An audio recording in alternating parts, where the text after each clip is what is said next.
Georgia police investigated for firing at car carrying kids. To view the full article, click the first link in the description below. Waycross, Georgia. State authorities said they're investigating after a Georgia police officer opened fire Saturday morning at a vehicle with 2 teenagers inside during an attempted traffic stop.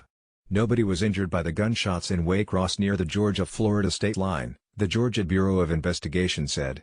But the agency said in a news release that a 15-year-old boy was treated for minor injuries after an altercation with an officer.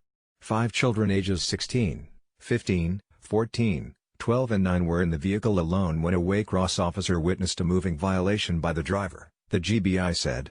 The vehicle stopped and the 3 younger children got out and ran and the officer began to follow them. Police brace for more protests in Portland after another night of CLASHESA. A second officer approached the vehicle from the front when it began driving toward him, the GBI said.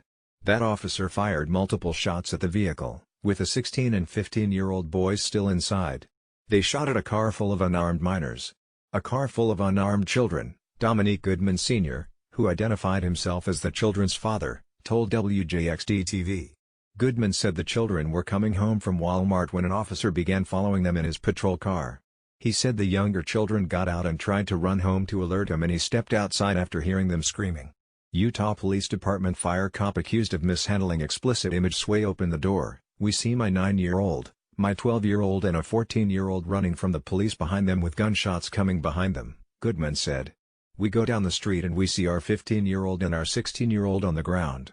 GBI spokeswoman Nelly Miles said she did not know the races of the children or the officer who opened fire.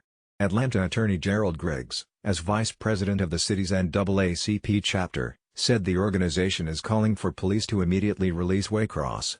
State authorities said they're investigating after a Georgia police officer opened fire Saturday morning at a vehicle with 2 teenagers inside during an attempted traffic stop. To view the full article, click the first link in the description below.